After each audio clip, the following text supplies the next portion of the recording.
Welcome to another episode of the Wholesale Elite Podcast. I am Isham Hipshire, and I'm joined by my main man, Mr. Tanner Santucci. What's up, dude? What's going on, bro? Oh man, living the dream, guys. Today is a good one. We got the GOAT in the building. So for any of you who are not watching this, I would definitely encourage you to jump over to YouTube and check it out. But we're joined today by a gentleman who I was introduced to when I just got started in my journey listening to podcasts. I heard about him on the Real Estate Disruptors podcast. And what fascinated me was this guy was crushing it, millions of dollars in deals. And he was able to do this all while playing Madden, doing his cold calls. And so that, of course, I locked in. I was like, wait a minute, I'm not interested in playing video games, but how can he do this? And so, guys, I want to welcome Mr. Luke Rotvold to the show. Luke, how are you, sir? I'm good. Thank you guys for having me. I appreciate it. Yes, dude. Thanks for coming on. So I want to jump right in, man. There's your story's out there for sure. I was listening to some of your podcasts that you've done with other people last night. But dude, I'd like, because we go mindset on our podcast. We don't go too much tactics just because there's plenty of that stuff out there, but we really like to dive into the mindset of successful real estate entrepreneurs to kind of understand how they got to where they're at right now. And so, man, I'm really looking forward to hearing your story. So if we could, man, just start off with some origin, origin for sure. Where are you from? I know you're an Arizona guy, but just want to hear about how this guy that's this crazy entrepreneur, real estate mogul got started. Please fire away. No, for sure. So born and raised Prescott, Arizona. So it's a small town in northern Arizona, a couple hours north of Phoenix. Grew up there, and then I actually moved to Minnesota when I was younger with my family. That's where they were both from, my mom and dad. Dad was born. How old were you when you moved to Minnesota? I was really young, so young that I don't remember. Like months. Yeah, exactly. And so lived there for a couple of years, for a little while, and then moved back to Prescott. So it's funny because that's where a lot of people ask, where's all the Viking stuff come from? He's got, Viking boys, like Viking real estate, House of Viking, all that kind of stuff. And so, obviously, when you're young and your parents just dress you in all your Viking gear, they dress you. So all my baby pictures, everything, I've got Chris Carter, Randy Moss, all my Viking gears on all the time, twins, all that stuff. So that all kind of stuck with me, even though I've lived most of my life in Arizona. So the Viking Bros comes from football. I thought it came from your last name. Yeah, I mean that too. I'm Norwegian as well. Okay. So Norwegian. So I mean, most people can't even pronounce my last name. They're like, "Wait, what is that?" So I have that problem too. So. Yeah, right, exactly. So you get it. From that point, just moved, moved back to Prescott. Kind of grew up most of my life there up until 18. Moved to Phoenix for college. Met my wife there. Obviously a lot of my friends came from Prescott too and moved to Phoenix as well. So I've been in Phoenix now for, it's almost 14. How old am I? Yeah, 14 years. So, so I've been here. And then, when I first moved going to college, I was bartending at the Hyatt, bartending and serving, did that for 4 years while going to college. And then, ended up, getting into real estate. My wife had actually got into real estate before I did. She started with the team. I ended up, kind of jumping on that team after she had left, and that was kind of the start of it. I kind of got some good mentors in the sense of getting started right away, and from that point, kind of just ended up taking off. What was your major in college? It was actually hospitality. Yeah. What was your goal? I'm always curious about people that go to college, but really, So it's kind of funny. So, I mean, I don't know how you guys were, but how I was when I was younger, it was when I was going through college and I was bartending, I was I made good money. I think I made $60,000, something like that. I was working at a pool bar. It was a lot of fun. Nice. But I was okay, I'm not going to do this forever. Right. Honestly, I'd always had a goal. I always just wanted to make six figures. I was always I don't even really, I honestly kind of was at a point where I was I don't even really care what I do. I just know I want to make good money. And then obviously once I found real estate, then everything was like, oh shit, like you can do a lot more than 6 figures. Yeah. But yeah, it was everything kind of shifted, and then I started I was always very entrepreneurial. Like I bought my first house when I was 21. Had my roommates, my roommates helped pay the mortgage, and so I mean, stuff like that. When I was in high school, I bought I worked all my whole junior senior year. So most people don't work through high school. So I saved all my money, and then I bought an super old Corvette, 1977 Stingray. Piece of shit, needed a ton of work. And then as I continued working, I just every dollar that I saved, I just put into that car. And so by the time I was pretty much done with my senior year, that car was fully restored. And it was I didn't do it myself. I did a lot of like the interior stuff, but like I would take it to mechanics, stuff like that, get it all set. But by the time it was all said and done, I was probably about $7,000 into it, and I ended up selling it once I got to college for $10,000. That was the down payment for my house. So like small things like that I always kind of started at a younger age of like doing things like that when most people weren't doing that kind of stuff. Sure. I was gonna ask, do you still have that Stingray? Because those are I wish commodities, man. I wish I did, honestly, but no. I mean, it was really it was really painful letting it go, but at the same time, like that's what allowed me to buy my first house. And then that was and I mean, I couldn't have bought it at a better time. That was in 2010, 2011. That was like the bottom of the bottom for the market. Like it was a 4-bedroom, 3-bath house, 2,100 square feet, 2-car garage with a pool, clean, not renovated, but clean. And I got it for $140 in Phoenix. And that's worth like $400 now. Wow. So you still own that property? No, I sold that house. Oh, okay. Yeah. Actually, funny story. My roommate at the time burnt that house down. Oh no! Yeah, on accident. I was in California on vacation with my girlfriend, and I get a call from my buddy, and he's like, "Bro, I don't know how to tell you this. I burnt your house down." I'm like, no. "Huh? Well, you're joking, right?" And he's like, "No, man, I don't. I wish I was, but no, your house is no longer." Wow. And so, dude, I got a video of it and everything. I could actually show you the video on my phone. It's wild. Like a total fire burn, dude, huh? Not just like in the total kitchen. loss. Total loss. So anyway, insurance. Obviously, I had insurance on the house, and so they gave me what the house was worth at the time. The cool thing was that I gotta keep the lot though, and so I gotta sell the lot separately, which was really cool. So that was extra money that I wasn't really expecting. Took that, bought my new house in Tempe.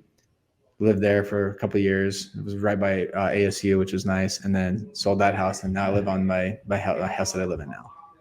So you said you were always entrepreneurial, and your wife, it was kind of the beginnings to your real estate career. For sure. What do you think? Where did the entrepreneurial chops come from, or the desire to hit six figures? Were your parents business owners? Yeah, absolutely. So my mom and dad. I mean, my mom was an agent when I was growing up, and then my dad built custom log homes in northern Arizona.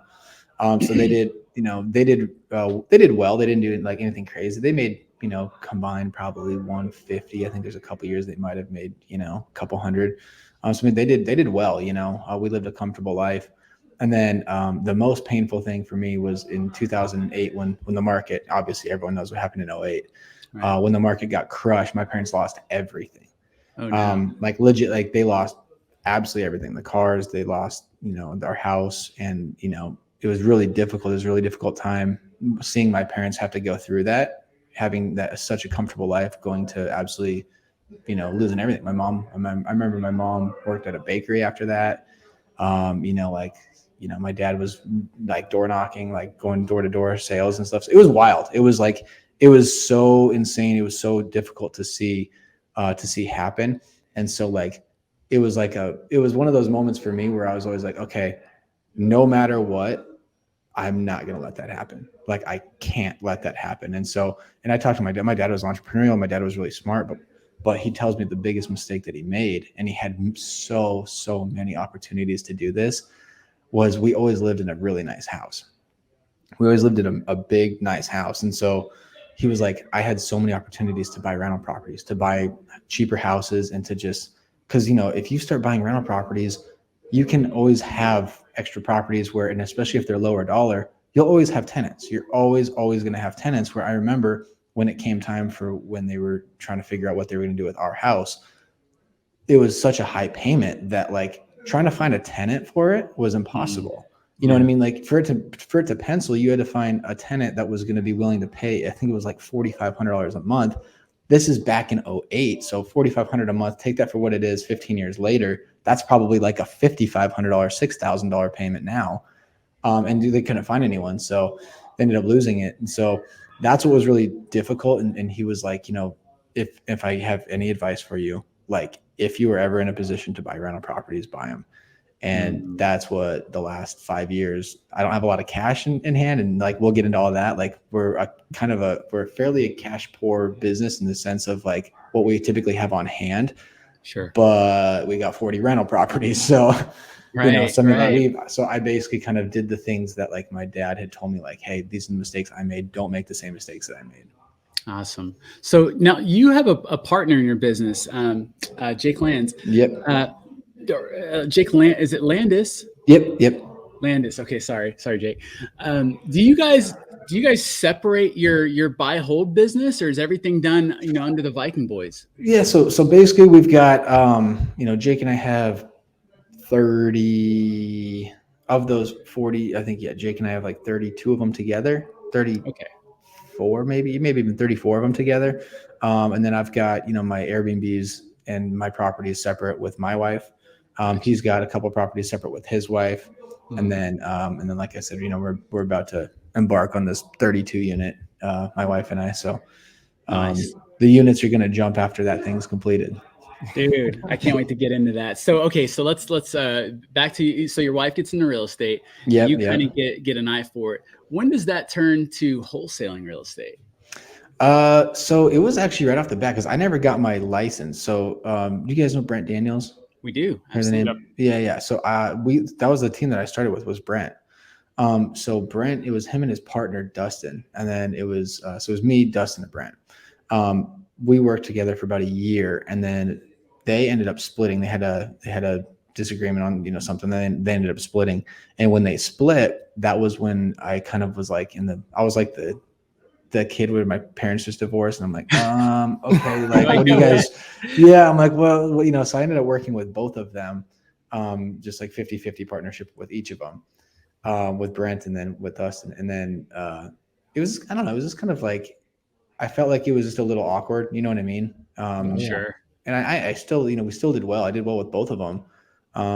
But it was like, okay, like if there's going to be a time to go start something on my own, like it's now, and so Jake was in my business partner. Jake was in real estate. He was doing sales for like a different type of a real estate team, more traditional.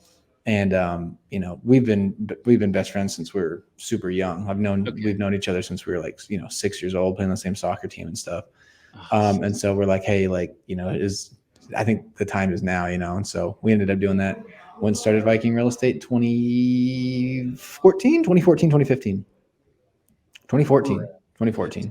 So you were with Brent Daniels. When you say you, Dustin, and Brent were working, this was when Brent was out of the real estate game and in the wholesale game, right? Or he was still an agent. He was still doing some traditional and whatnot. We were just pounding the phones, man. It was literally just like, it was actually funny. I did a super Saturday with Brent last Saturday. I went into his office and we just hopped on, and made calls for his coaching and stuff like that. But, so yeah, like we would literally do that. Like Brent and I would go to his house and we'd hop on the phone on a Saturday and for 4 or 5 hours, both of us just dialing away. That's incredible. I mean, what an incredible environment to grow in. So this is over the last 5 years. You guys have, Viking's really the last 7 years now for Viking. Wow. Oh man, that's incredible. Okay. So, jumping into, I guess, productivity and little stuff like that. Are you a morning routine kind of guy? Yeah, for sure. Yeah. What's your, for sure. I don't like nothing crazy. But like, it's kind of one of those things where I definitely try to get like my if my ducks aren't in a row for the morning, then the whole day is just off and I just don't like it. So, I mean, I wake up, I don't wake up like crazy early or anything, but like, so our office, everyone gets here at 9:30 and we do like our team meeting at 9:30. I do like a reading for the team, stuff like that. But I mean, so I wake up usually around like 6:30, kind of start with like my kids, kind of spend a little time with them in the morning. And then I hit the gym, usually at about like, 7:45, 8. And then I just go from there into the office. Got it. But I mean, nothing crazy though, like nothing in the sense of like, I usually read at nighttime. So I read at nighttime, but I actually do have a planner that I'll usually kind of like fill it out and say, okay, these are like the top things that I need to get done every day. So, but that's pretty much it. And Tanner, jump in at any time, man. I'm kind of bouncing all over. No, ask away. But yeah, I'm super curious. Okay, so yeah, I know the morning routine. I'm gonna go back to real estate, but I was just curious to know if you had that. No, for sure. And okay, so so now you're in wholesaling. You've been working with Brent. Mm-hmm. What kept you in the game? Like I know you said you were after six figures and you didn't care how you made it. Right? Yeah. You're still in real estate. So what kept you? Yeah. So I mean, obviously, like I am like I'm passionate about like design. So I know you'd ask like what I went into for college. I almost went into interior design. Which good thing I didn't, because my wife said that she definitely would have said I was gay, and that she's like, if you were in interior design, I feel like I 100% would have thought you're gay. And I was like, well, I wouldn't have been. So, but I almost went into interior design, and I also almost went into architecture, but architecture is a lot of math, and I'm not really great at that high level math. And so, yeah, so like those are two things that I always loved. And so, once we were in wholesaling, obviously we went the typical path that every wholesaler takes of like, okay, you start wholesaling, you get into flipping, from flipping, you get into, all that other stuff. And so, yeah, I mean, for me, it was like, once we really got into flipping, which again, you have to do well enough to get into flipping in wholesaling, and so that was the path that we took where, we were starting to get our average wholesales were jumping. We were starting to get a lot more of them. And so once we started having enough money, we're like, God, we're leaving so much money on the table as we'd go back and revisit these properties we were selling to flippers. And so like, we're like, let's try to start flipping. And so once we started flipping, then that was like when my like creative mind just was like blown. Cause I was like, this is the stuff I love doing, And so once we started flipping, I started doing all the designs for our stuff. And that's what I'm like passionate about. That's what I love. And so once all that started, I was like, dude, this is great now. Cause now I'm doing what I love. We're making good money and it's fun. So how long were you wholesaling before you did your first flip? It's funny. My first flip I ever did was actually a novation. It was someone that I knew, and he was selling his house and he knew that I wholesaled. And so I was like, man, like your house is super clean. It's in a good area. And I was like, hey, like, you've got, what's your best offer right now? And he told me what his best offer was. I think at the time it was like a 250 offer. Right. And so I was like, okay, well, I had never really thrown this out there. I'd never done, this is back in 2017. So people weren't even like, didn't even know what novations were. Right. Like, that was 5-6 years ago. And I was like, hey, would you ever like, so you're getting offers like 250, like what about if I give you like 255, like guaranteed, so you're gonna get $5,000 more than anyone else, but like will you just leave everything in place like before you sell it, like, you know what I mean, like don't change any loans, like, we're gonna sell your house, but like are you cool if I throw it on the market after I renovate it? And he's like, I don't care if you're guaranteeing me more. So I guaranteed him $5,000 more, and then I also gave him 10% of whatever was above that. I was like, I'll give you 10% above. So there's even more motivation for him to do it. So it came in, we threw in $25,000 into the house, made it really nice. And literally sold it for like full, like what a full retail property would go for renovated. And at that point, so that was a funny point in my career because I had $30,000 to my name, maybe $32,000 to my name, something like that. And I told my wife, it wasn't my wife at the time, my girlfriend at the time, Sage. So I was like, hey, I want to take 30 of our 32,000 and I want to put this towards this flip. And she's like, hell no. Like, no, like, you kidding me? That's everything we've worked for the past however long. that wasn't in our house, right? That wasn't in our equity in our house. Sure. And I was like, you just gotta trust me. And she's like, okay, sounds good. So she trusts me, and so we did it. And so that was it. yeah, so we did it. That's And easy. we flipped it. Yeah, no, I mean, yeah, I can be More I can detailed. I can talk her into stuff. And so literally we took the whole 30 out of 32 grand, put it into the property, crossed my fingers. We did it, listed it, and I literally turned 30 grand into 60 grand. So I doubled my money. Literally in 6 weeks, literally doubled my money in 6 weeks. Wow. And so then from that point she was like, okay, like I trust you, go do what you need to do, go do what you want to do. Yeah. So the guy that I did it with, he was stoked because he made an extra $5 grand, and he made like, I think we made like 35 on it. So I think I ended up giving him like $3 grand or $3,500, something like that extra. So he was stoked. And how long have you been wholesaling? That's kind of that was the first kind of flip we'd ever done. I probably wholesaling for 2 years at that point. Okay. So that was the first type of flip that we did. And then after that, kind of started doing a couple flips. Like I think we started like 2 or 3 our first year, and then, maybe like 5 the next year. And then from that point, it just went from, to 20 to, I think we did 40 flips in 2020, Wow. 2020, 2021. And then obviously last year we were on pace to have an insane year until things kind of fell off. That first quarter was wild. We did 1.2 mil in the first quarter. Wow. Yeah. So we were on pace. We were on pace to almost do 5 million had things not fallen apart. Yeah, we ended up finishing okay last year though. So what's the team? I mean, in order to do that many flips, I mean, is that with a full in-house team? What's the team look like to do something at that magnitude? So we had 1, 2, 3. We have 3 sales agents. We do cold calling, out of country. We've got multiple GCs that we use. So we're starting to kind of turn it a little bit. But I mean, we did have I'm trying to think, 1, 2, 3, 4. We basically had like 4 or 5 GCs that we used to do all those flips. We obviously put certain ones on projects that are more intense. We have other crews that are kind of just for quicker, easier stuff like that. But we're kind of shifting a little bit to where we want to try to save as much money as possible in the sense of as we're building this out. So we're kind of more so going the route now of project managers. So project managers, and then building out a whole subs list. Just because we feel like, and again, there's nothing wrong with it, but a lot of times, obviously, GCs, they make good money. There's nothing wrong with that at all. But a lot of times if they're going to have 20% built in on every property they're doing, every project they're doing, if you can save that 20%, just pay project managers and then also get the subs done, less expensive, it makes sense.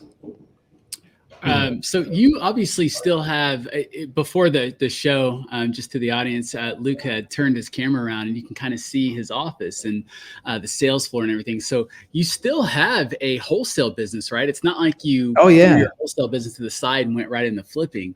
No, yeah, not at all. So I mean, we definitely, we try to flip as much as possible now. Obviously it's one of those things where it's like a double-edged sword, right? You guys get it, because it's like when you're flipping, you make more, but there's so much more to it, right? Sure. There's so much more risk, obviously, all that. And so where wholesaling is just, you're not going to make as much, but man, it's that quick money is so nice. And so what we do is we kind of look at every deal and we'll be like, okay, where are we currently at business-wise, where it's like, do we need the quick cash now, or can we settle for another flip? You know what I mean? Mm-hmm. Do we have the crews in place for another flip? So that's kind of how we analyze, all of our deals, and then kind of look at the risk versus reward on a basis on every single deal. Absolutely. Well, and you guys obviously have a team. You've got a team for your wholesaling operation, for your flipping and all that. How do you guys you and your partner handle having a good team culture? Yes, I mean, that's what's great too about like Jake and myself, is that we offset each other really well. So like I'm pretty outgoing. I like to, I'm perfectly fine with being like, like leading the kind of sales team and everything. And then Jake does a really good job of all the back end stuff that I'm really bad at. Putting systems into place and anything that's like anything that's like, internet related tech stuff. Like I can't do any of Sure. that either. Yeah, Like I just can't, and I wouldn't be good at it. And so we have a good balance of him handling that stuff and then me handling like the sales team and like the floor and stuff like that. awesome. Are you guys familiar with Rocket Fuel and the whole VI thing? But I've heard of. Oh yeah. Okay, I've gone through that before with some people before, but I'm not like super familiar with it though. But yeah, gotcha. But that's exactly yeah. That's something that we had just recently kind of integrated in our business and Tanner and I's partnership, because I feel more of your partner's role, the operations guy, the behind the scenes tech guy, whereas Tanner does a great job in the visionary spot, and he's very ready, fire, aim, where I'm like, let's calm down. Let's exactly. And that's exactly us. I'm like, come on, Jake, we got to flip this. We got to flip it. He's like, well, we can't really flip this one right now. We're not in a position. I'm like, come on, man, we got to flip it. So, yeah, exactly. We're in the exact same boat. So that's funny. How do you and your partner handle disputes? Like, say, you want to go crazy on the design, but he's like, man, that's going to cost us a lot. How do you guys handle those? We've got a really, just because we've known each other for so long and because we've done so much together now, like we have a really, very similar mindset on stuff. And we nice. It's very rare that we'll just completely butt heads and be like, oh, you want to do this, I want to do that. We completely disagree. Right. So it's like, especially like you're saying, like when it's like, okay, well, how much do we put into this property, stuff like that. It's like, we typically have a pretty good idea of like areas and what needs to go into a property for it to get the best bang for its buck. So we're on the same page on that kind of stuff. Like if we're doing a mobile, we don't need to go do really nice cabinets. We don't need to do a super nice backsplash. Right. Like, so we're on the same page with that kind of stuff. If we're doing a higher dollar home, like obviously we know, hey, we need to do maybe open shelves. Maybe we need to do, really nice backsplash tile. Maybe we need to do detail walls and stuff like that, because obviously, if your buyer is going to want that kind of stuff for yours to stand out versus other projects. Right. Got it. So we don't, so like I said, we're typically on the same page with that. Jumping into a little more tactics. So I heard in a podcast, I don't remember when it was, but I know you're telling your story of how, you guys were mostly doing, acquisitions, and you were letting Dispo hubs kind of handle that. Is it still the same way now, or have you guys brought in, Dispo and AC into your company, or how do you guys roll? Yeah. I mean, and so again, it's we do still use the same Dispo companies. We've built really good relationships with them. They take care of us. We take care of them.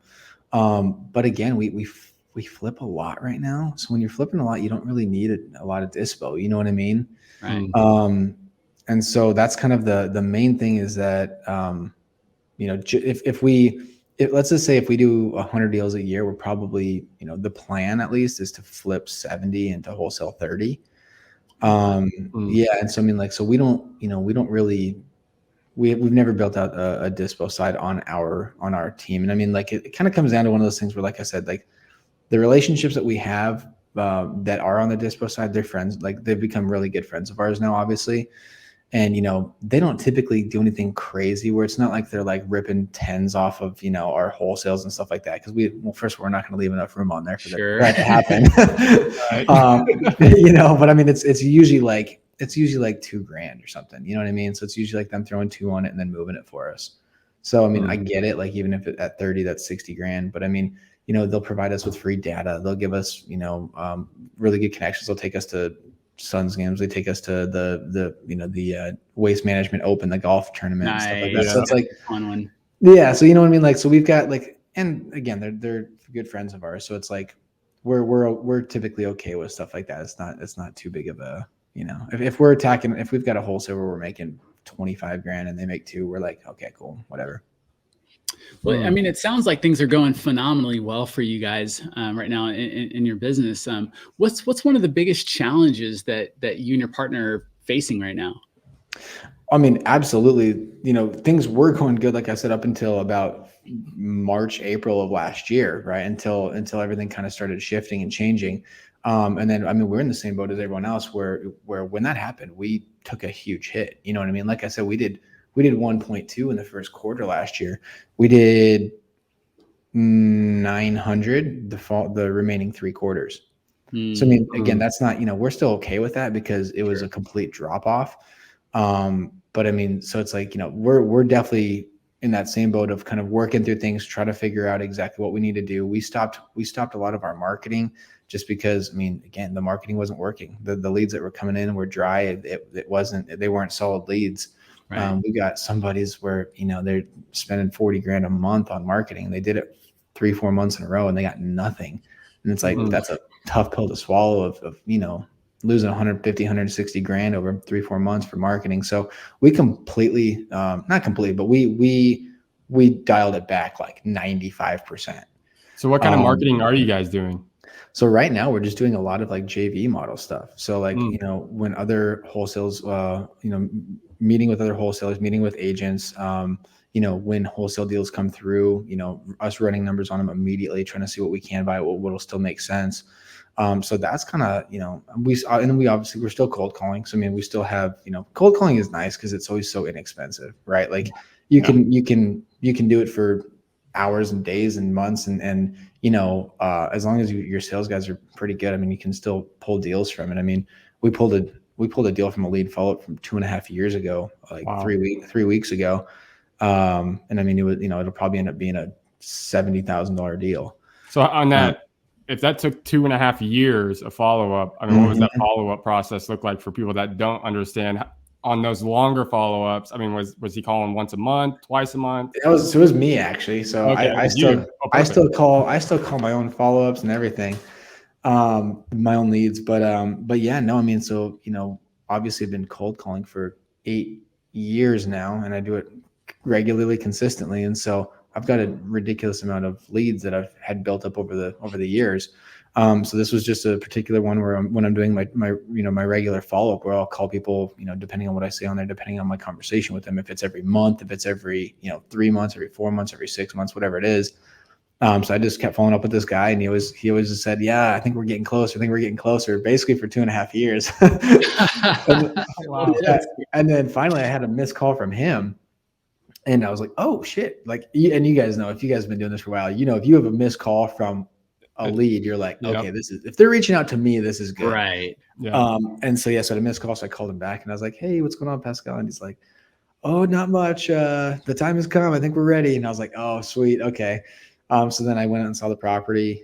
We talked numbers. He had this crazy number in mind. And we had originally talked numbers, but his numbers had gone up. I told him kind of where the market was at and everything. And he had wanted 750 to start with. He worked down to 7. I told him I hit him with a low price anchor. I told him we'd be around like 480. Nice. And I was like, but we'd probably be willing to come up to 5 for you to make it happen. And long story short, we went back and forth of no's, yeses, no's, whatever. And then we ended up settling on 530. Wow. That's a big jump. Yeah. The low anchoring it's huge. And I feel like that's a strategy that a lot of wholesalers, especially newer, they're kind of scared to do it. But it's a phenomenal strategy. Can you talk a little bit more into that? Because I feel like the fear is when they do set the low anchor, that the person's going to say no, and they won't even have time to negotiate or anything. Exactly. Yeah. So people are scared because they feel like when you price anchor low, that they're going to be like, okay, well, I'm going to lose the deal, right? But the thing is, and this is what we explain to our guys, like, if you lose them off of that, then it was never a deal, right? You know what I mean? Like if they're not even willing to have that conversation, or if they are that triggered by the number that you threw out, then guess what? That was probably never going to be a deal. So that's kind of that conversation that we have. But yeah, I mean, no, you always hit low and then you work your way up, and it's all in the delivery. You have to set that expectations. You have to let people know, like, hey, you have to keep in mind, before you even throw that number out, this is a cash offer. We're paying your closing costs, your doc fees, your real, we're not charging any realtor fees. Like, this is literally an as-is offer straight into your pocket. There's not going to be any inspections. There's not going to be anything like that. Like, this is straight to your pocket. So it's like, we always set that expectation right off the bat, because then you can at least hope that they understand, like, okay, that makes sense. This is a net offer to me. So then they're already hoping, you're already hoping they're expecting a lower offer now. And then from that point, you also have to say, you also have to keep in mind, we have never seen the inside of this property. I have no idea what the condition is. For all I know, the roof is falling apart and there's holes in the floors, and so you have to kind of set that expectation. That's why I'm going to come in low. And then, hopefully they're going to give you the chance to be like, okay, well, come take a look at it and you can kind of see. And then once you get your foot in the door, then it's all sales, Absolutely. Then it's face to face and then you're giving yourself a shot. You're in Arizona, Phoenix, more specifically, and you're surrounded by heavy hitters. Yeah. Who do you look up to? Like, who's the person that you're following, on IG, and you're listening to their podcast and whatnot? I hate to say this, but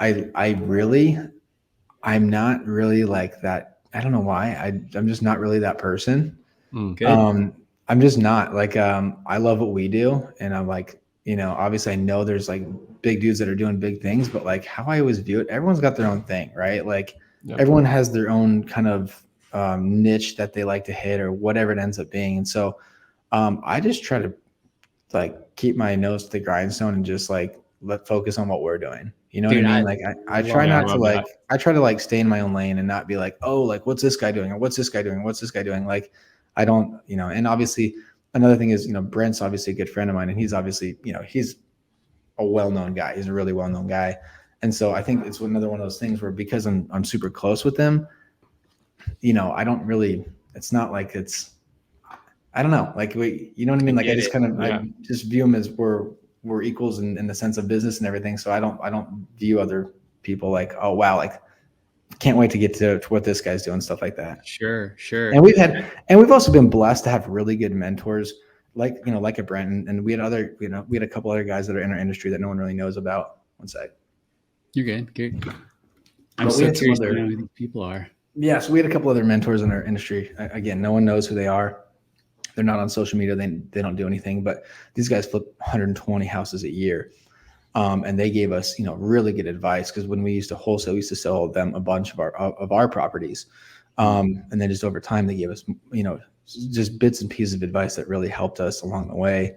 And so, I mean, like I've got so much respect for those dudes too. Like where it's like, when you say like, again, no one knows who they are, but like when I think of like my lifestyle of how I want it to be, it's actually these guys, the life that they're living and what they do. It's like aligns with what they're doing. I love that. Dude, I honestly love that response. And I think that a lot of times when people hear these podcasts, they try and align themselves with this person that they quote unquote look up to or aspire to and whatnot, instead of just trying to understand the way they think, the way they view things. Right. Like I love like Gary Vee. I followed Gary Vee for a few years. For sure. Yeah. At the time, like he would always say, I don't read books. Like I don't follow anyone, Yeah. In the beginning, I thought that was so off-putting. Like, oh, who's this guy? He thinks he's so, cocky, thinks he's hot shit. He doesn't need to follow anyone. But over time, as I got older, I realized, no, he's just in his own lane. He's so self-aware that he doesn't need the distraction of knowing what other people are up to. Yeah. He doesn't even have the time to focus on that. No, for sure. And again, I don't ever want it to come off that way where it's like, oh, like I don't look up, like, no, obviously look up to people, but I mean, it's like at the same time, I try to view things as like, okay, how can we get better? How can I get better? What can we do to make our sales more? What can I do to be happier? You know what I mean? Like I just try to focus more so on our team and how we can be better as Viking real estate, I love that. Dude, so let's talk then about your team. What are you guys doing, this year to essentially level up? Or let me take a step back. I mean, how does the training process with, say, one of your sales guys, I mean, how does that look? Do they have to go through a rigorous sales training, or do you just stick them on the phone and see how they do, or what? Yeah, so I mean, we made a big change with our team, how it was, kind of put together and everything. I'm sure if you guys listened to the Bigger Pockets podcast, I talked about this on there, but like we had a point where we had like the team that we had was just, it was kind of falling apart. It wasn't like a great spot. A guy on our team was doing some really shady stuff like that. So, I mean, we wanted to, when we rebuilt our whole team out, we wanted to kind of make sure we did it the right way this time. And so we started asking different questions, like what we felt like were the right questions that we should be asking, rather than just saying, hey, anyone that wants to be in real estate, come on and try it out. You know what I mean? And we made that mistake far too many times. So, I mean, once we kind of started having more of a system of how we were going to go about hiring people, it got a lot better. We brought in better people that were aligning with us for what our values were, people that were aligning for what we were looking for, stuff like that. And that was huge. I mean, so that's kind of, once they came on, everyone that's on our team now, mean, we did some small questions, nothing crazy, but I mean, one of the main questions that we asked was like, where do you see yourself in 5 years, right? Do you see yourself, doing what we with the team in 5 years? And so the thing is, a lot of times we interviewed a lot of people and we'd have a lot of answers where they're like, oh, I want to be doing what you're doing in 5 years. And it's like, that's great. But at the same time, unfortunately, that's not really the answer you're looking for when you're building out a team, because, you give a lot of people that might just want to hear about real estate. They might want to try to learn the stuff that you're doing and then just run with it. Right. And again, and there's nothing wrong with that. There's, absolutely nothing wrong with that at all. Like it's actually really smart if that's what you're trying to do. Right. Right. But as a business owner, that's not someone that you should be hiring. Right. Because that's someone that, you're going to spend a lot of time with. You're going to train them up. You're going to spend a lot of hours with them and years with them, possibly even. And then guess what? They're gone, and not to say they're going to be direct competition, but there's a really good chance that they will be. Where, like we want to hear, honestly, I'd love to, I'm trying to find a home. Like I want to find a place where I can be for years and years and years to come. And a lot of people, what you notice is what they want is they want growth in a company. You know what I mean? So if that means, starting out at the bottom, because everyone for the most part starts at the bottom with us, and then working your way up. And then, and we've had that. We've got a guy that's in my office right next to me right now. And I mean, he started that exact same way. He went from, basically beginning sales, and then he jumped into, a closer for us. And just recently, when we posted that we were going to start going with a project managers, he jumped in and said, hey, I'd love to learn both sides of the business, which we love. So now he's literally our main project manager that's running our projects now. Like, so, I mean, he's going to have such a knowledge of everything that we do in our business. And so, it's awesome. It's really nice to know that he's so well versed with everything, and he's got no plans of going anywhere. Yeah, that's good stuff right there. Because I remember you speaking on the Bigger Pockets when I originally listened to it a while ago. And that was one thing that stood out to me was your hiring process, in the sense of you're not looking for entrepreneurial minds. You're looking for W-2 minds. I mean, honestly, for that reason that you just discussed. And that's something, listening to that episode back then, really stuck with me. So I was like, damn, that's interesting if you really think about it. For sure. And something that we do too, though, like obviously we want people to grow with us, like we said. And so, I mean, if, at the beginning of the year, we just got done with it, but we sit down and we write out our goals. Like, what are your goals for the year? We want to help you hit your goals. Right. And so like one of the things that we did was like, we still want you guys to have hopes and goals of owning rental properties, you know what I mean? Stuff like that. Like we 100% want that. Like we want financial freedom still, you know what I mean? We still want our team members to have financial freedom as well. We don't want them to be struggling. And so, we'll tell them like, listen, obviously you see what we do, you see what we bring to the table. Like we'll partner on deals, we'll partner on rental properties, on long-term holds, stuff like that. So, I mean, we had a guy on our team that we just partnered with on a triplex. And he had set a goal for 2022 last year. He had set a goal to get 3 units. He wanted 3 units under his belt, and we bought a triplex together, and it was a no-brainer deal. It was perfect. It was a perfect deal. And just like that, he's a partner on 3 doors now. So, I mean, he was able to kind of check that one off his list, which was pretty cool. That's awesome. If a new wholesaler who's maybe in their first year comes up to you, Luke, and they're like, Luke, I'm fairly new. I've done a couple deals. Yeah. What is some solid advice you can give me looking into the future? Real vague question, but just curious of what the advice would be from you. I mean, it's always provide value. You know what I mean? Like, I know that's it's as easy to say that, but at the same time, so many people come and they're looking for like handouts, and it's like, that's not how this works. Like, you know what I mean? I hate to say it, but I mean, we get a lot of people that reach out about joining our team. Like, it's kind of crazy. Like that's kind of cool. We'll never have to hire like a company ever to hire on our team. Sure. I mean, when I posted for the project management position, I had probably 25 people reach out, and these are like solid dudes. Like there's like 5 guys that I was like, I want every one of these guys on our team. I want every one of them, but we're just not in a position, especially with where the market's at right now, to make those jumps and to do that. But I mean, so it's like, there's so many people coming in, they just think that they deserve stuff. Like, oh, I'm a new wholesaler, so like, can you like teach me shit? Like, I hate even when people say like, hey, can I just take you out to coffee and pick your brain? I hate that. Yeah. Because it's like, why? Like, I'm sorry, but like, why? What do not? I'm not trying to be an asshole, but like, what do I owe you? Why do I need to go spend 2 hours with you? So you can pick my brain over coffee. Like, it's just, I have a business. I have a business I have to run. You know what I mean? Like, and so it's like, that's why I tell Jake, if I did that every single time that people say that, like, you wouldn't get anything done during the day. You know what I mean? You really wouldn't. Like, you'd just be doing that all the time. And so, providing value is huge. I mean, say, we had a guy that used to work for us, great guy. He went on to become a pilot. And so he was the youngest commercial pilot in the US at history or something like that. So love the guy.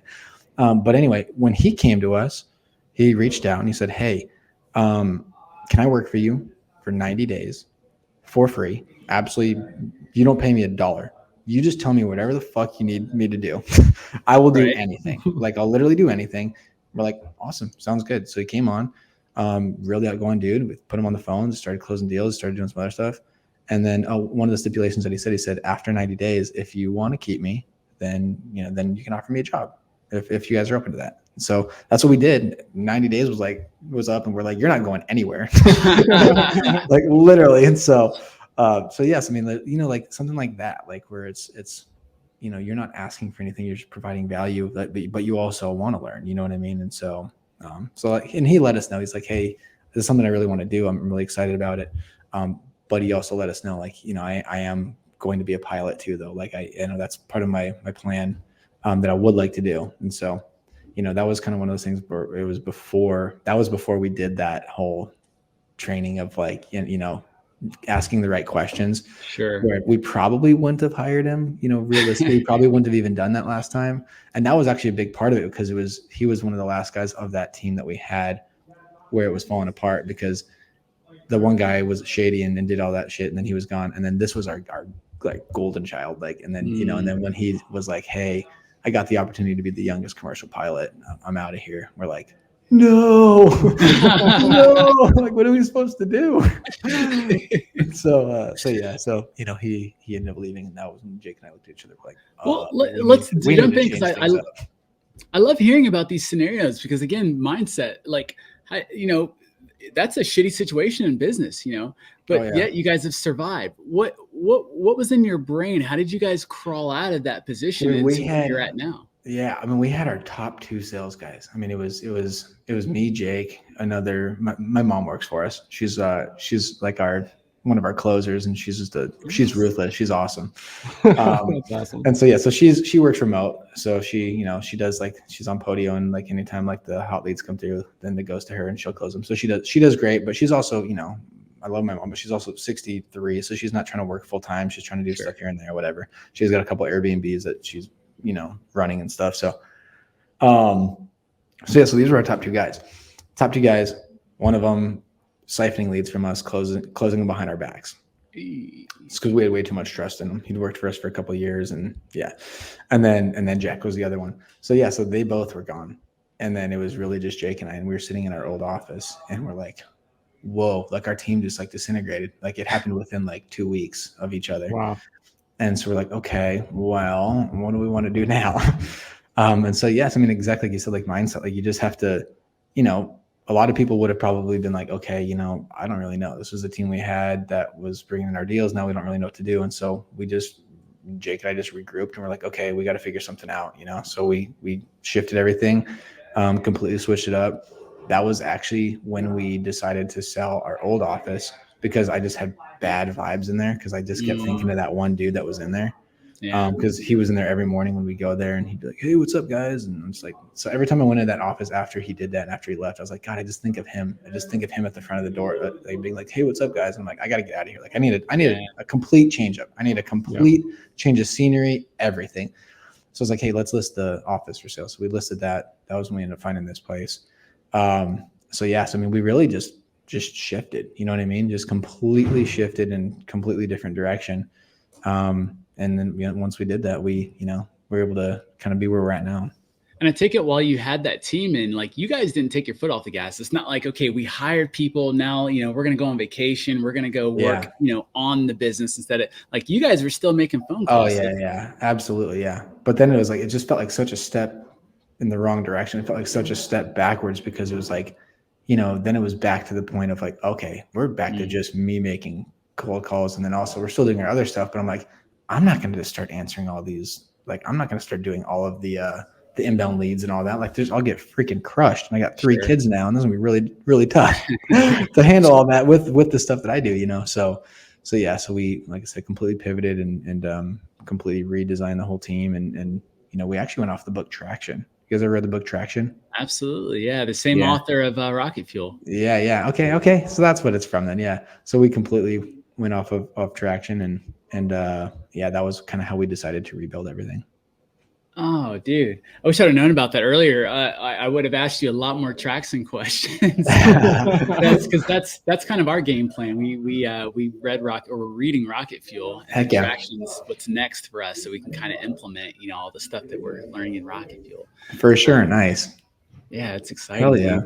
Well, let me. Okay, so this coming year, it's a new year. We're in January. What are you excited about this year? Honestly, so we're in a spot right now where we're really just like, it's tough because of where the market is.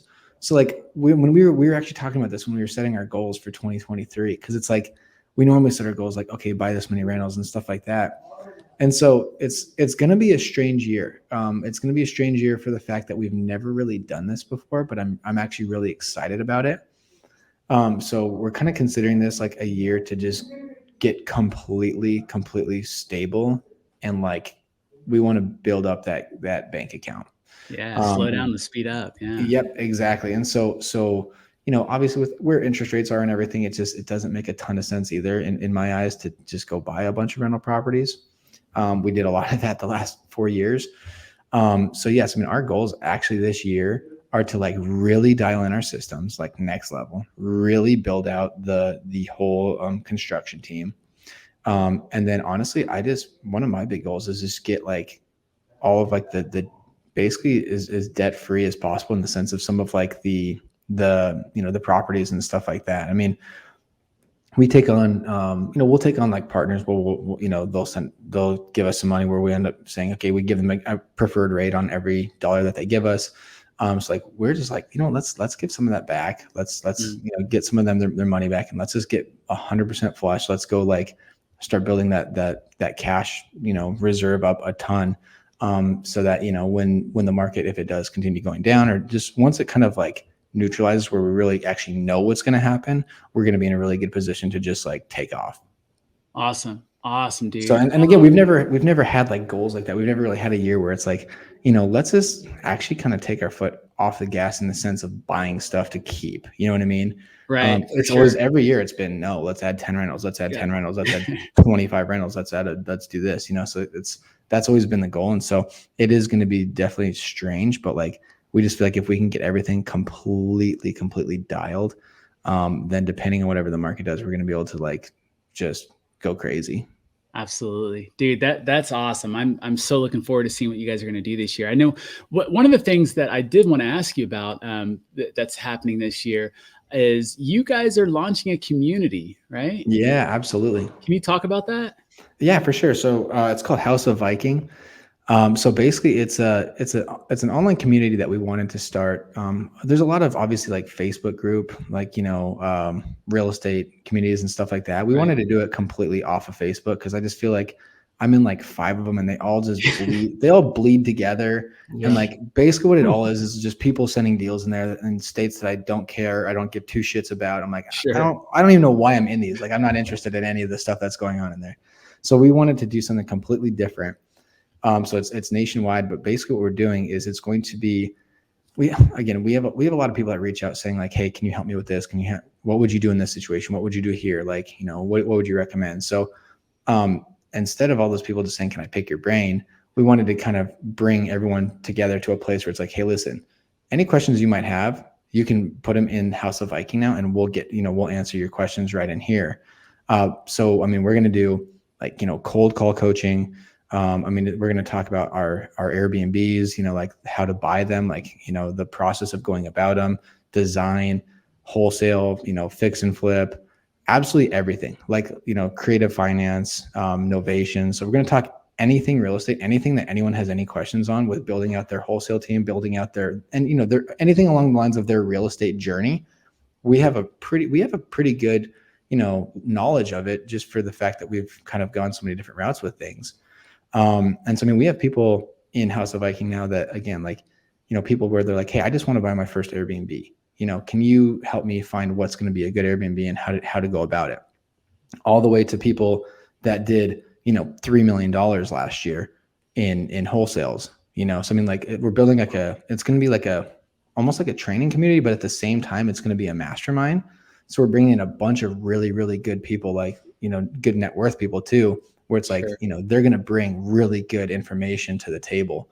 So we're going to do a call every single week, and we're going to go over different topics. It's like last week we picked a lot of people were interested in basically, if I was to start a wholesale team from square one, starting all over, how would you do it? And so we did that last week. That was about an hour and 45-minute call. But I mean, we gave all the things that we did, but then also all the things that we would have done differently. You know, like, oh, we should have done this, where when we did this, and just like, what's the cheapest, easiest way to go about it, but at the same time, most effective, stuff like that. So it's actually in there is just like, you know, how to build a lean wholesale team. So if you join the community, is this information retroactive? Like, can you go back and see old stuff? All the Zoom calls are going to be they're going to be in the database. So you can be able to click on whatever you're interested in. You know what I mean? So it'll be like, oh, you know, say that you missed out on the Airbnb episode, or say you missed out on us bringing in a genius for creative finance, and he just breaks everything down for you. So you're going to be able to go into like the database, click on all that stuff. And again, it's just like it's building a really good community, a really cool community in there, where people are bouncing ideas off each other. Like, and again, these are people, we're talking, you know, people that are doing big numbers that are bouncing ideas off each other. So it's like, it's kind of cool to be able to go in there and me say, hey, I got this. I don't know a ton about creative, you know, so I can go in there and say, hey, we brought a guy in that signed up, that's in there. And I could say, hey, I don't know how to underwrite this thing. Like, can you tell me how to do this creative deal? Cause I'm not super versed in it. And he'll be like, oh, absolutely. Boom, boom, boom, boom, boom. And he'll give you all the answers to it. And he'll be like, oh, damn, like, that's all I had to do to work this deal out. So it's really cool. So it's kind of, like I said, like a mastermind, but then also going to be like a sense of training as well. So that just got launched. Let's see, that got launched a month ago. So we did like basically a 5 or maybe like 5 weeks ago. So we have 1 week left. So we're doing like a founders program, like a founders special for basically anyone that comes in January. So they have up until the 31st is going to be at a really discounted rate. And like, the other thing is we wanted to make it super affordable, because like, there's also a lot of people out there where, you know, they want to be in a mastermind group, but a lot of times like high level mastermind groups, they're pricey. You guys know, they're like 20, 30 G's, you know what I mean? And it's like, there's a lot of people that are out there that they don't have that kind of money, but they would love to be able to be in on those conversations. And so we try to find something that's going to be like super affordable. So we're actually doing $97 a month to be in this mastermind group. And again, like, you're talking about being in there with some pretty big hitters at, you know, under, I think the special is also like $1,000. I think it's like $997 for the year if you do the one time. And then after that, it's going to go to like the regular all-time payment, which will always be, which is going to go up to $197 a month. But if you sign up in the next, you know, by January 31st, it'll be that 97 for life. Dude, that's killer. Wow. Is there a way to, and I hate to ask this, but I know, you know, one of the reasons why a lot of masterminds keep their prices high is to weed out, you know, the people that are getting started, or the really kind of low level questions. Yeah. Are you guys doing anything to kind of gatekeep that traffic, or is there an area where, you know, those questions can be answered and someone else, or does everything get mixed in, or how does that work? Yeah. So it's going to be a combo. So I mean, it's basically like I said, if anyone has any questions, they can ask the questions, and anyone, you know, they can direct it and chat with these people that are in the group. So they'll be able to ask, you know, whoever it's going to be directed towards, right? If you have a creative question, you could go ahead and ask Luciano, you know, stuff like that. But then also, you know, we're just picking a topic every week. So like I said, that was last week's topic. This upcoming week, or not this upcoming week, today's topic is we're like comping. So we're doing like, you know, diving fully into like, you know, learning how to do the best route of comping, of how we do it, how to do it virtually, all that kind of stuff. So, you know, so we're going to go that route for that. But again, so I mean, like if anyone has any questions, they can ask there, but then, you know, there's going to be just one general topic that's going to be hit for the week. I see. Do you guys have anyone that's a land specialist or we land sure man? do. We absolutely do. Yeah. And this guy crushes it. Yeah. Is his name start with an A? Yeah, it sure does. Awesome. All right. Well, how can people find out about House of Viking? So you can just go to houseofviking.com. Houseofviking.com. You can just sign up right there. Or if you have any questions about anything, just reach out to me. You can hop on my Instagram, send me a DM, and I'll get right back to you on it. Dude, that's very awesome. cool. Heck yeah. We just felt like there was nothing out there like it. You know what I mean? There's nothing out there that is basically a mastermind, but that normal people can afford. You know what I mean? Right. For sure. They get expensive. They do, absolutely. I love that it's all Facebook, but you're not having to travel somewhere to go to the mastermind. It's totally exclusive, but you can do it from the comfort of your own home. That's brilliant, bro. Yeah, and it's all a Zoom call. So I mean, you can see everyone in the group. You can talk. You can ask questions. So it's gonna be really cool. I can't wait to look into that. One last question for you, brother, before we let you go. And thank you so much for your time. No worries. Just a kind of random question, but I kind of asked it earlier, but I want to get a little bit more specific. Yeah. What's a word of inspiration you have for new wholesalers?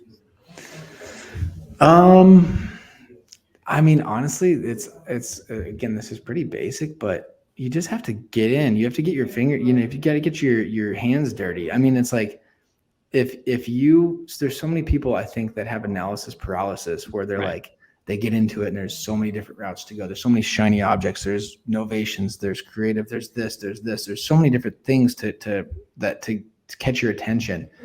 And so many people just I think they just try to, get as much information as possible on everything before they start. And it's like, dude, you just got to get started.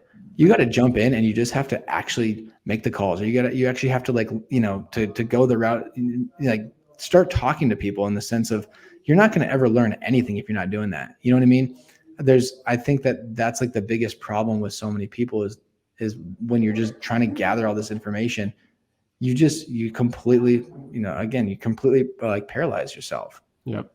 And it's like, you're never going to get anything done if you're just doing that. And so, I mean, that was my big thing that I feel like really helped me in the sense of get to where we've gotten. But I mean, dude, I just hopped on and I cold called for 6 hours a day. So, I mean, when the average person was out there and they were making 10 to 15 contacts a day, I was making 120 every day. So it's like, I'm making 10 times the calls that you are. I'm talking to 10 times the people that you are on a daily basis. You don't think I'm going to get a lot fucking better than you are in a short time frame? It's going to happen. Right. Well, that's the thing too, is literally all this business comes down to is talking to people. So it blows my mind when I talk to newer wholesalers and they say, they just haven't talked to too many people. What do I need to do? I haven't got a deal. It's been 6 months. It's like, how many people are you talking to? Literally daily. Exactly. Like 5. And I'm like, that's why. Well, I mean, how are you going to get better? That's all it takes. And people in real estate, you literally can't fail in this business if you talk to people. Yeah, no. And you're not going to be friends with everyone. There's certain people you're just not going to vibe with in this industry. It's just how it is. No. And so, but that's all it comes down to. So like you said, if you're listening to the video and you're a new wholesaler, do what Luke did. Suck it up and just go talk to as many people as possible daily. And I promise you success will follow, because that's all it comes down to. Absolutely. Sure. And repetition, you're going to get better. You know what I mean? If you said, if you're making 5 calls a day, what makes you think you're going to get better? Right. You're not. You're going to make the same mistake over and over and over and over again, because you're not getting the reps. You're not getting the reps and you're not having enough conversations.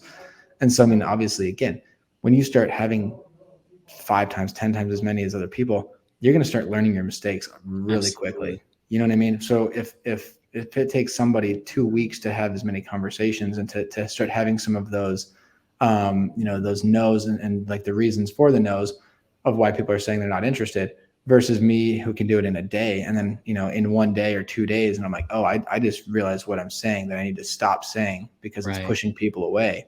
Yep. So it's like, you make those small changes. And I mean, obviously you're only going to get better and better and better. I actually was talking about it yesterday. It's kind of, I'm sure you guys have heard the whole thing about Kobe Bryant, where did you guys watch the documentary? The Team USA documentary one though? Oh, I haven't seen that one though. I haven't seen that one. Okay. So that one's crazy. So I actually told the team about this yesterday, but there was a time where Team USA had lost. And so they brought in Kobe, who's the coach for Duke? Coach K. Coach K. Yeah. So Coach K. So he brought in Kobe because he's like, I want to like really show these guys like what they need to be doing. And so they brought in Kobe. And so it was the first day of practice. So Chris Bosh for the Heat, they had just won the championship the year before. And so he comes out there and he's like, hey, like, this is in the interview. He's like, I'm going to set the tone. Like, I'm going to set the tone for Team USA. And he's like, I think practice was I think he said it was at like 7:00. So 7 a.m. So he's like, I'm going to set the tone. And he goes, I got up, ate, got all ready, and I get to the gym and I got there at 5:00. So I got there at 5:00 because I was going to beat everyone there and set the tone. He goes, I get there at 5:00. Kobe is drenched in sweat and he's leaving the gym, throws me his towel and says, get after it. And he's like, I just realized like this dude is a whole nother animal. Like, he thought he was setting the tone. Kobe had already been there for hours working out. And so it's like, again, it's like that same thing of like that repetition though, of like, this guy, why do you think he was the best? Like, because he put in the time. He put in the time that nobody else is willing to put in. Yeah, that Mamba mentality. Yeah, exactly. My mentor used to tell me, he told me something that shook me. And I still to this day, I remember him saying it because it was one of those little, those aha moments like, wow, when there's a saying that you've heard over and over again, when someone corrects that and really speaks the truth into that. And he said, practice doesn't make perfect. He said, practice makes permanent. Yeah. Said perfect practice makes perfect. So make sure while you're practicing, you're in it. You're focused on learning. You're listening to yourself over again. Oh, for sure. You go back and listen to your calls. Perfect practice. So exactly. Absolutely. I love it. Man, well, that's awesome, dude. So Luke, thank you so much for your time, bro. How can people get in touch with you? I know we talked about House of Viking, but how can, outside of that, what's a good way for people to reach out to you? Just Instagram's typically the best. Luke_RO_. So that's where you can find me on Instagram. And then also, we've got our YouTube page that's got some like calls that we used to do, call recording, stuff like that. So you can find us on the Viking Boys on YouTube. Dude, we're going to link all that up in the show notes. So guys, just swipe up or down or whatever and click on those links and you'll get access to my man, Luke Rotvold. Luke, thank you so much for being on the Wholesale Elite podcast, brother. Absolutely. I cannot wait. I can't wait for Tanner and I to go out to Arizona and shake your hand and meet some of the buds that we've had on here that are out there, dude. And we look forward to jumping into this House of Viking community because this sounds pretty badass. Dude, absolutely. There's no doubt about it. You guys will get a lot of value out of it for sure. Awesome, brother. Well, guys, thanks again for listening in, and we'll catch you in the next episode. Take care. Peace. Later. What up, Elite fan? That's a wrap for today's episode. But look, if you got value out of the show today, do us a huge favor and give us a review or give us a like or subscribe. Do all the things to help us get the word out there. And look, we want to see you on the next show. So get out there and crush it, make it happen. Stay tuned for the next episode. Peace.